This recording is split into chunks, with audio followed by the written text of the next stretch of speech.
Hey fellas, well it's Saturday and this is still in pieces. I had talked to Rod earlier in the week, and him and Pirate and Kevin were going out to Amir's to look at some junk today. So originally I was going to go along, and I decided not to. Figured I'd stay here and get this thing wrapped up.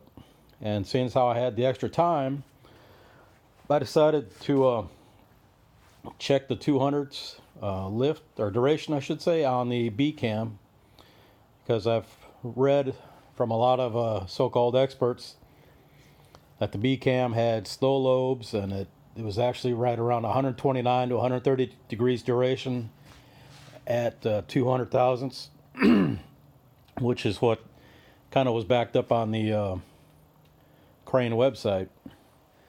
So I checked it and I found that it has 136 degrees of duration, which is, it might not seem like a big deal, but it is significantly faster ramps on the cam.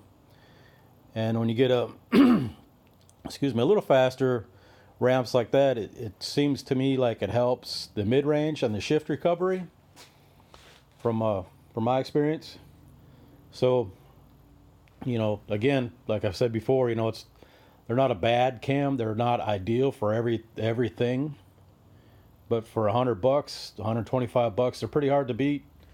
For the money spent, the bang for the buck. You could spend, another 250 some bucks to get a specific cam, like a custom or something like that. And sometimes that's the way to go. Sometimes not. It depends what you're after. I've had custom cams. I was really pleased with it, and I've had a B cam, and it worked, did what I wanted it to do.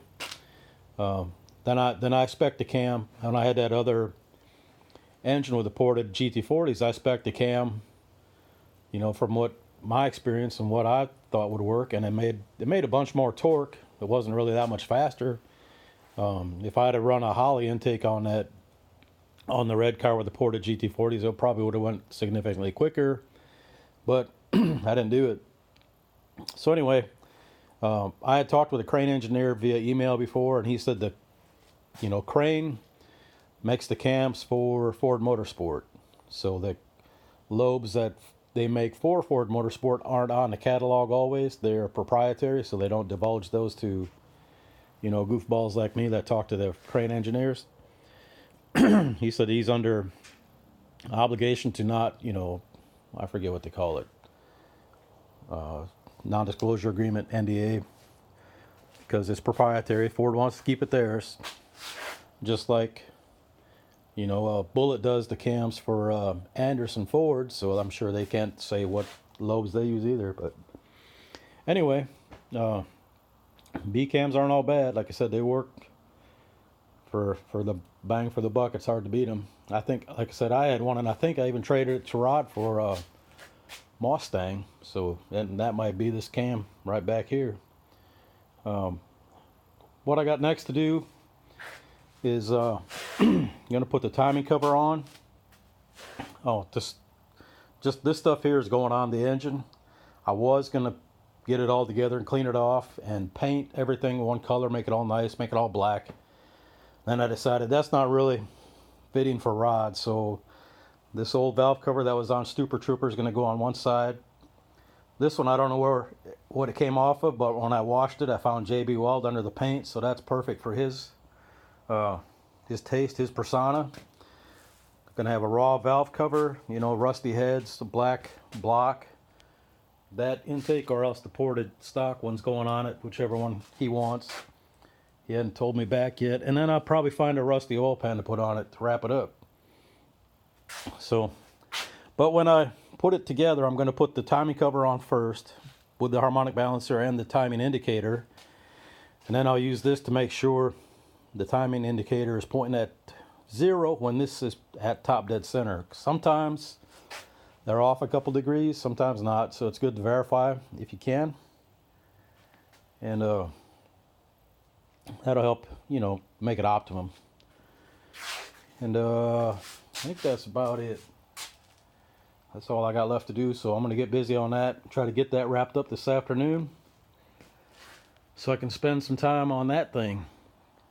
finally getting to go back to the track tomorrow. It's supposed to be sunny in middle 60s. So hopefully I can remember how to do the power shifting and all that stuff. Might take me a few tries. Probably have some misgears, but hopefully I don't break anything like I did last time when I was out of it for 2 months. So I'm sure we'll have some videos soon. Kevin's got working on video for the dyno day. And I think Rod's got one too. He didn't videotape as much as Kevin did that day. And oh, got to give a shout out to Ryan. I'm gonna mangle your name, buddy. Brian Melugen from Missouri. He hooked us up with 2 harnesses. I believe he said one's an 89 and one's a 93.